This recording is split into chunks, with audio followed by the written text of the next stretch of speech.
Son Excellence Monsieur William Ruto, président et commandant en chef des forces de défense de la République du Kenya, et je l'invite à prendre la parole devant l'Assemblée.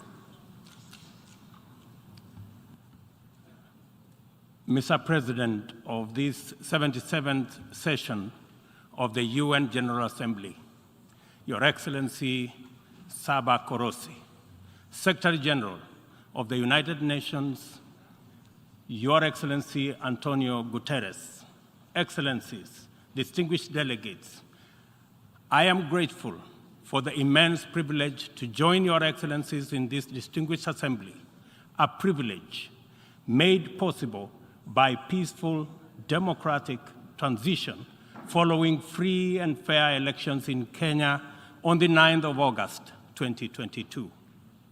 Elections that not only stand as testimony of the universal power of democracy, but also of the manifest ability of African peoples to invest in stronger nations and a secure future, robust institutions, effective constitutions, and the impartial administration of the rule of law guarantees the achievement of shared aspirations. This 77th session of the UN General Assembly comes at a unique moment when the entire world is struggling with multiple grave challenges that include regional conflicts, the COVID-19 pandemic, the triple planetary crisis, food insecurity, and the rising cost of living. I take this opportunity to congratulate you, Mr. President, on your election to preside over this session, and to express my confidence that your wealth of experience offers us significant assurance of your good leadership. Your motto, solutions through solidarity, sustainability, and science, succinctly captures with particular resonance the urgent imperatives of our time. I assure you of Kenya's firm support and cooperation during your tenure. I further take this opportunity to commend your predecessor, His Excellency Abdullah Shahid, for his bold steps in steering the United Nations community and for ensuring its business continuity under the unprecedented circumstances occasioned by multiple global threats, such as the COVID-19 pandemic. Excellencies, human well-being is under grave threat. The health of the planet requires urgent attention. The immense pressure exerted by conventional threats such as climate change, the global food crisis, terrorism, cybercrime, and armed conflict has been compounded by unprecedented, devastating disruptions due to COVID-19. I express my approval of the theme for this session, a watershed moment, transformative solutions to interlocking challenges. Because it boldly signals the window of opportunity we now have to escalate our engagement from firm consensus to decisive action.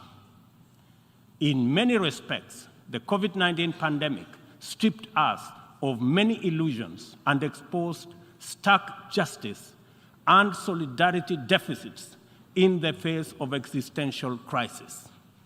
It brought into sharp focus the global economy's two-lane highway, repressively patrolled by a rising tide of exclusionist nationalism, a specter that undermines prospects of collective action and significantly impairs the resolve of the international community to guarantee fundamental rights, including safety and dignity of the world's vulnerable majority. It is also for this reason that many nations, especially from the global south, now advocate for the democratization of the global governance and a reimagined multilateralism that is inclusive and works for the good of all.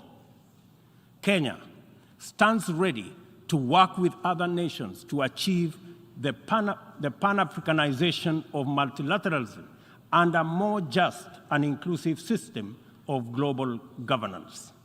It is important to reflect on these matters as we do our best to get our people, enterprises, and industries back on their feet so that the engine of development can power our societies towards prosperity that actually leaves no one behind.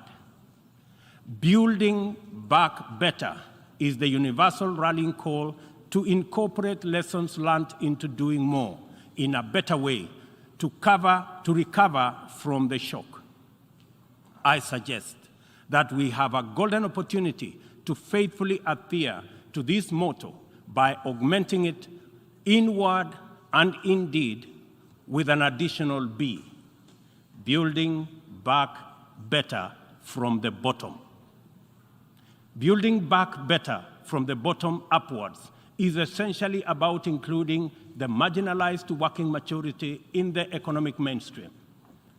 The bottom millions relentlessly wage their daily battle for survival in a crowded arena characterized by scarcity of opportunity and generally precarious existence. The ingenuity, optimism, resilience, and energy in this ever-bustling bottom is sometimes called hustling. Invisibly to policymakers and beyond the reach of many public services, these hustlers take nothing for granted, surviving overwhelming odds and frequently succeeding greatly.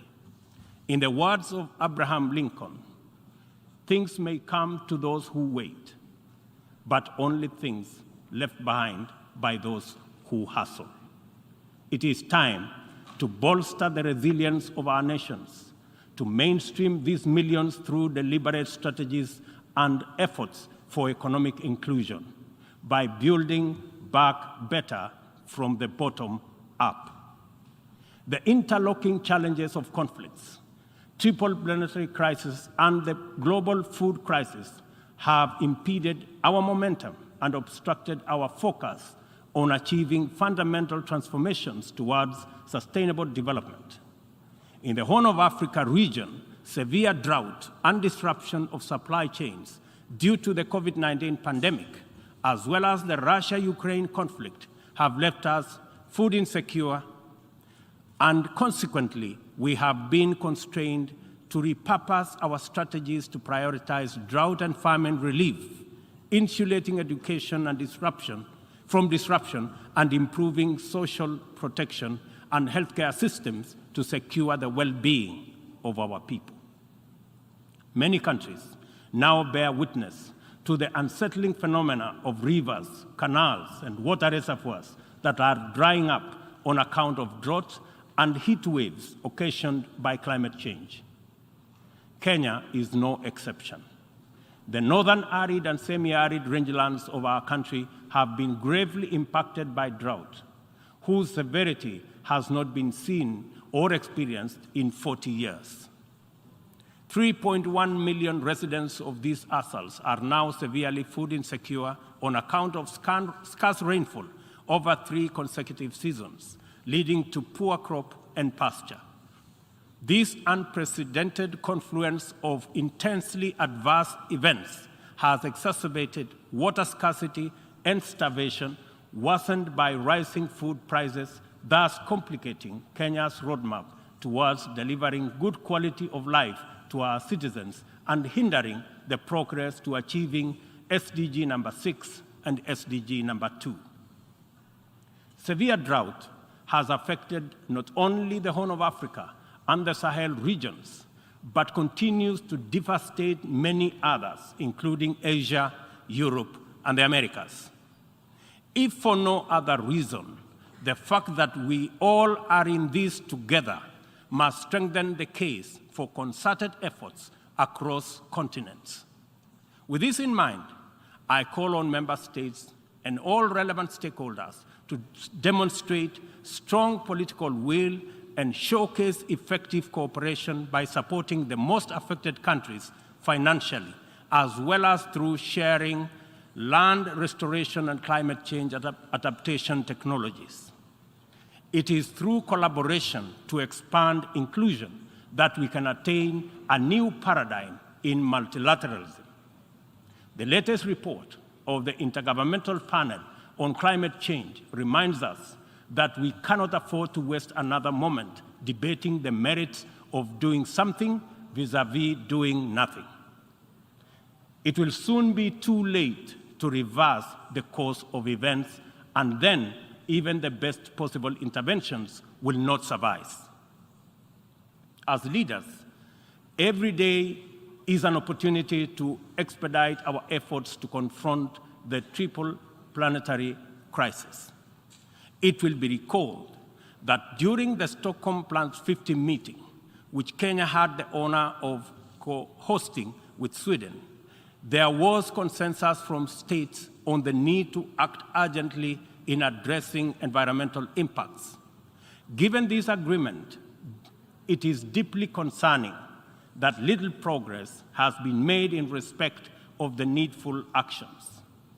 It is time to collectively contemplate urgent measures needed to implement high-priority actions required to contain ongoing disruptions as we deliberate on long-term implementation approaches to be undertaken. I fully agree with the Secretary General's memorable statement that, and I quote, "We have a rendezvous with a climate disaster," end of quote. I add that we must not be taken by surprise. If indeed forewarned is forearmed, this is our opportunity to mobilize with tremendous urgency and take action at once. Excellencies, the agricultural sector has an important part to play in reducing the severity of climate change. A number of practices have a bearing, positive or negative, on various dimensions of the environment. Investing in modern agricultural technology is therefore one important avenue towards tackling prevailing environmental changes. Kenya is responding through substantial investment in climate-resilient agriculture. At the core of our 10-year strategy for agricultural sector growth and transformation are 9 flagships. They include the registration of farmers to direct incentives, improving farmer practice through customized extension services, monitoring of emergency food reserve stocks using digital food balance sheet, and the use of early warning systems to monitor food supplies and market prices. Agriculture remains the bedrock of the development of many nations and will thus continue to hold the key to the creation of equitable and sustainable growth for our people. No country, large or small, has ever attained significant growth without modernizing its agricultural sector.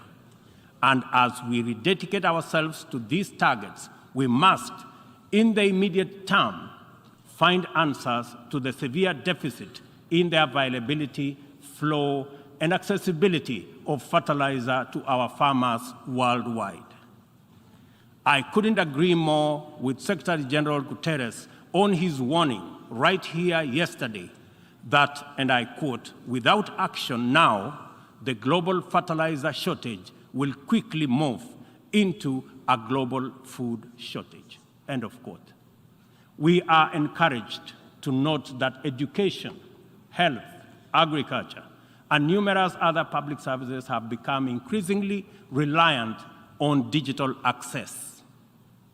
The world needs greater investment in the development of ICT infrastructure, accompanied with policies that support innovation and increased acquisition and deployment of technology.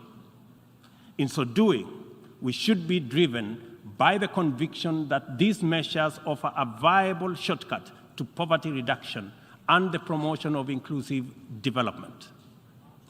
I call for stronger global partnerships to enhance ICT infrastructure in developing countries and bridge the yawning digital divide between the global south and the rest of the world. Excellencies, This 77th session of the Assembly follows the commemoration of the 50th anniversary of the United Nations Environmental Programme, UNEP, at 50, as well as Stockholm plus 50, and the 4th United Nations Ocean Conference in Lisbon. Outcomes of these conferences demanded real commitment to address global environmental concerns as a matter of urgency and for a just transition to sustainable economies that work for all people. The March 2022 landmark resolution of the 5th United Nations Environmental Assembly in Nairobi to end plastic pollution is a decisive signal to the world that the world is prepared and motivated to act on this menace. Kenya is committed to work closely with other nations to pursue legally binding instruments aimed at bringing an end to plastic pollution. As the host nation to UNEP and the UN Habitat, Kenya affirms that these critical United Nations agencies have an indispensable role in the promotion of environmental sustainability globally, as well as developing socially and environmentally sound and sustainable cities. In keeping with its strong commitment to multilateral institutions, Kenya has made available more land for the United Nations office in Nairobi to facilitate the upgrading of its complex. I take this opportunity to call on member states to complement this contribution through enhanced financing to adequately modernize the UN facilities in Nairobi. Kenya remains a strong advocate for making the sustainable use of oceans and blue economy resources a development priority, holding the firm belief that significantly increased investment in this essential sector can end hunger, can also reduce poverty, create jobs, and spur economic growth. I urge the Secretary General to continue calling attention to the urgent need to develop this vital sector. In particular, I call on developed countries to invest in sustainable fishing, protect marine ecosystems, and share ocean-based climate solutions with developing countries. For our part, I am pleased to report that building on the historic 2018 Sustainable Blue Economy Conference in Nairobi, Kenya is reviewing its national blue economy strategy to strengthen community structures in participatory management of fresh water, coastal and marine resources, and ecosystems. The strategy is expected to contribute to our economic development through food and nutrition security, coastal and rural development, and income increases along the aquaculture value chain. It also enhances maritime transport and tourism. We invite development partnerships to invest in Africa towards building capacity to sustainably utilize marine resources. We must rally together to make the best use of Africa's vast blue resources in developing our economies while meeting our climate targets. As we look forward to the 27th Conference of Parties to the United Nations Framework Convention on Climate Change, COP27, scheduled for Sharm el-Sheikh in Egypt, it is logical to expect that member states will shift their attention towards the development and implementation of frameworks for climate change mitigation. Accomplishment of pending actions by member states is essential for the implementation work that lie ahead. I therefore call upon all of us to urgently deliver on all commitments made towards climate change financing. On this matter, it is critical to emphasize that we are running out of time. Over the past decade, Kenya has sustained its aggressive pursuit for rapid socioeconomic transformation through three principal roadmaps. First is the Kenya National Vision 2030. Second, the formal long-term blueprint aimed at transforming Kenya into a newly industrialized, upper middle-income country, providing high quality of life to its citizens in a clean and secure environment by 2030. The second has been the Africa Union's Agenda 2063, and the third, the Sustainable Development Goals. Kenya looks towards tapping into a variety of resources to catalyze the achievement of these interlocking and mutually reinforcing objectives.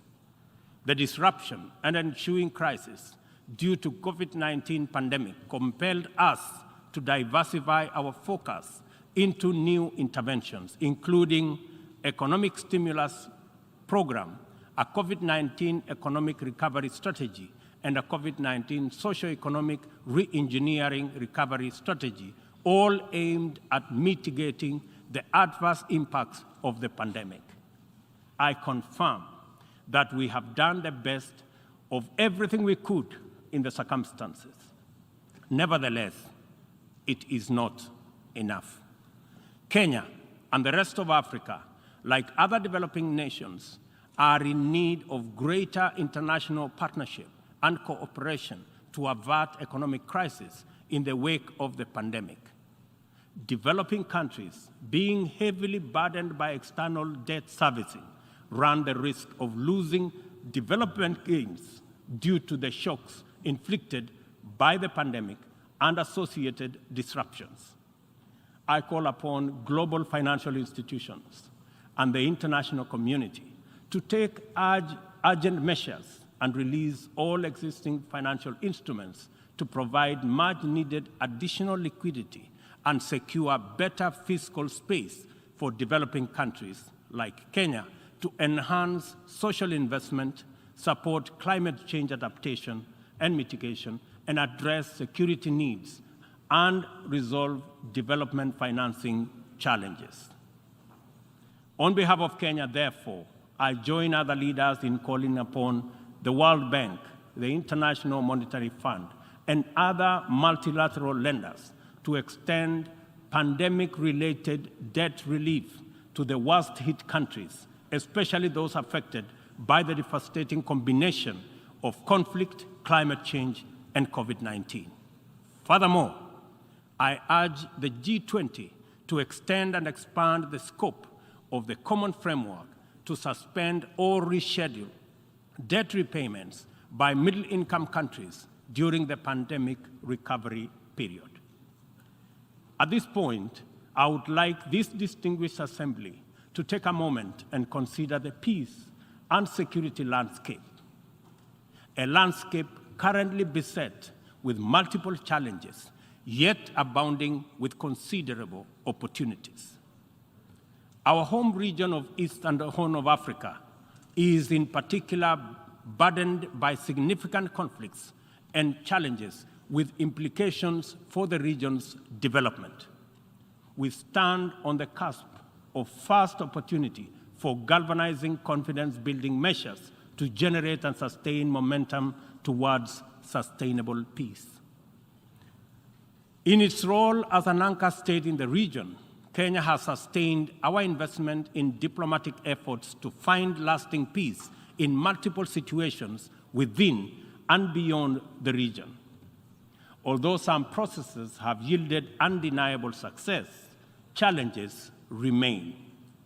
I therefore strongly reiterate our call for partnership towards confidence-building measures and urge more concerted efforts towards sustainable peace and stability.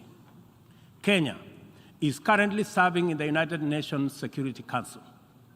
I am proud to confirm that our engagement over the last 2 years has prioritized regional peace and security, countering terrorism and violent extremism, peace support operations, climate and security as critical contributions to the collective efforts to build a safer, more prosperous, and peaceful world.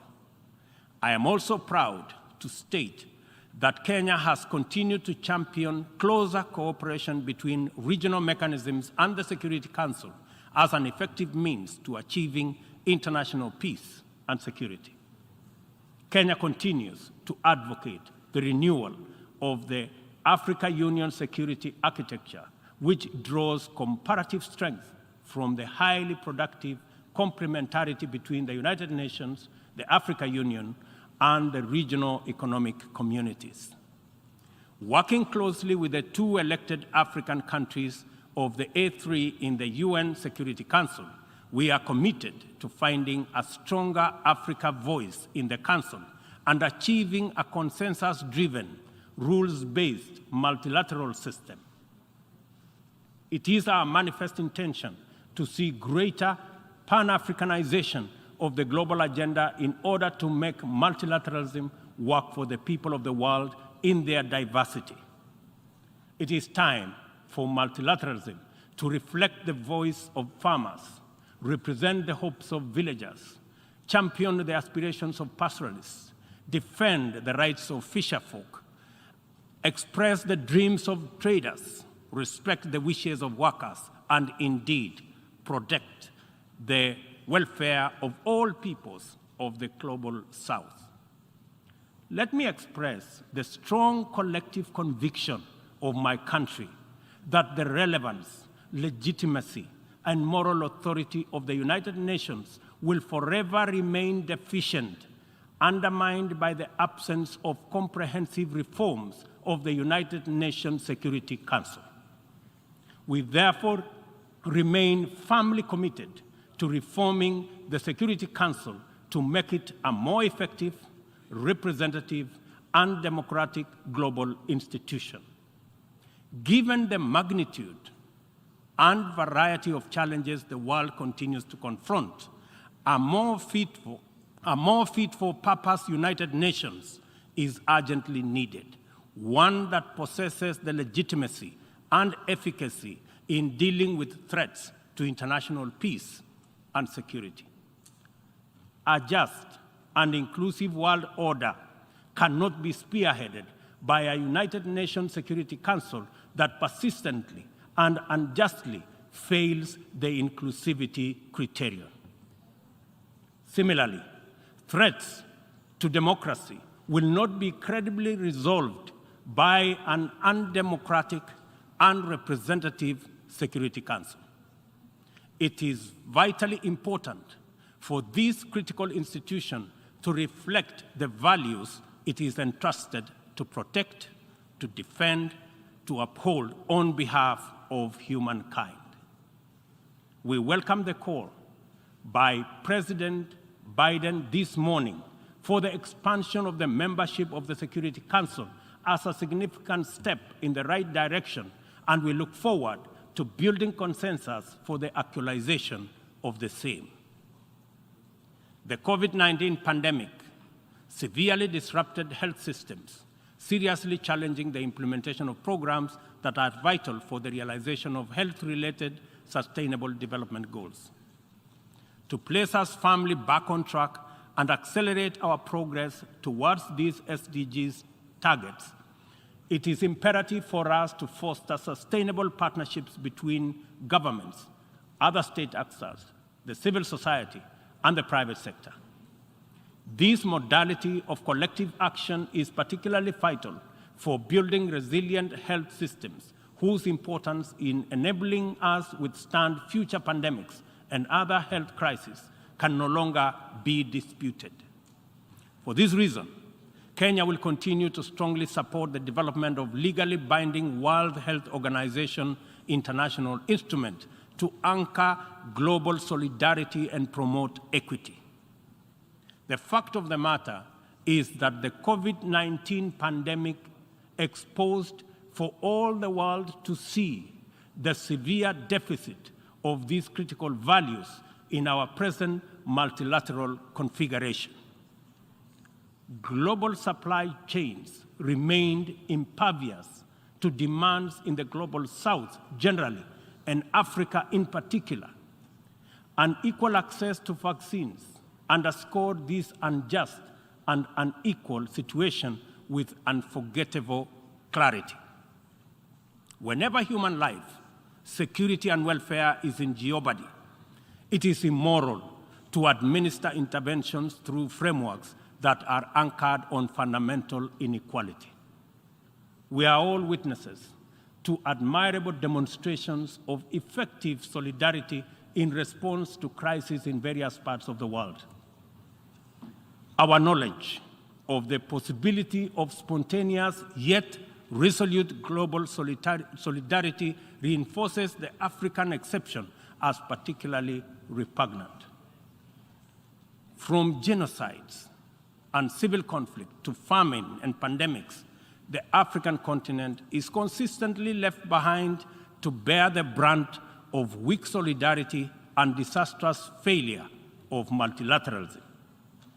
History indicates the last time Africa was the focal point of strong and effective multilateralism and multilateral consensus was during the Berlin Conference of 1884-1885, and the character of the ensuing interventions casts a long shadow to date.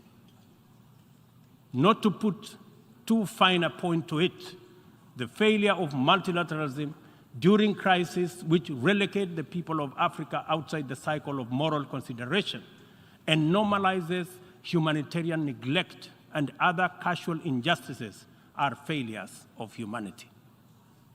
Nothing about Africa, and I say nothing about Africa or its people makes it acceptable for this type of failure to persist in this era. And we have an urgent moral duty to do better, and to right this wrong. For decades, Africa has borne the brunt of three epidemics: the HIV, tuberculosis, and malaria. I applaud innovative partnerships like the Global Fund for their progress in addressing the three menaces, and also welcome the ambitious targets set for the 7th replenishment cycle. Kenya is committed to supporting the Global Fund and implementing the agreed targets in order to actualize our pledge at the replenishment conference. Kenya calls upon all countries implementing the Global Fund programs, especially fellow African states, to remain at the forefront in championing for successful replenishment of the fund. This way, the mobilization of much-needed resources is enhanced, bringing us closer to the final elimination of these dangerous diseases. In conclusion, Kenya joins the Secretary General in calling for the strengthening of multilateralism as the only sustainable path to a peaceful, stable, and prosperous world for all. This is the imperative of our time and the call of this moment. It is time to work on the trust deficit with stronger conviction that none of us is really safe until all of us are safe. The theme of the 77th session, and I quote, "a watershed moment, transformative solutions to interlocking challenges," end of quote, demands that we recognize the crises we must confront are interlinked in a complicated way. They can only be effectively addressed through more imaginative strategies and innovative formula. A population of 8 billion people in a densely networked world increasingly looks up to the multilateral system as the anchor for their individual aspirations directly and indirectly through robust national frameworks. Increasingly, therefore, the United Nations system is expected to be responsive to these needs, and for the proceedings in this forum, in a forum like this, to speak to ordinary people in far-flung reaches of our incredibly diverse globe.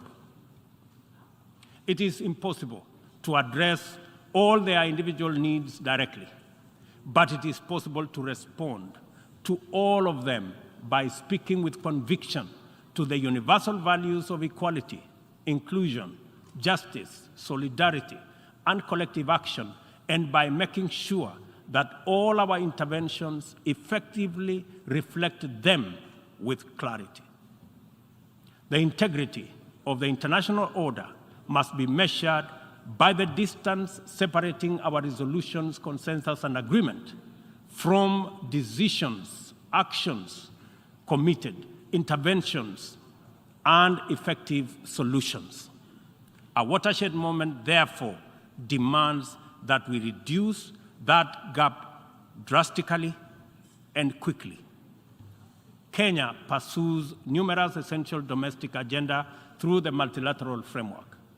We are heavily invested in the strength, effectiveness, and eventual success of all interventions formulated by the United Nations. It is important that the output of this and other similar fora achieve immediate resonance in the minds and lives of our youth still seeking opportunity to express and actualize themselves, our farmers working to feed nations, our Juakali entrepreneurs striving in pursuit of success in the informal economy, and our professionals who formulate policy, implement strategy, and monitor service delivery in public and private sectors. Africa places immense value in the international community and the tremendous possibilities it can unlock through inclusive, sustainable, and effective action to transform the lives of our people and establish lasting peace, security, and shared prosperity. This watershed moment is our chance to turn the key and open this door of opportunity. We can make progress in addressing the triple global threats and liberate ourselves from the shame of past failures of multilateralism. At this watershed moment, we must not only choose, but also act decisively to bequeath our children and their children a greener, safer, healthier, and more abundant earth. Let us do it together, inclusively, multilaterally. I thank you.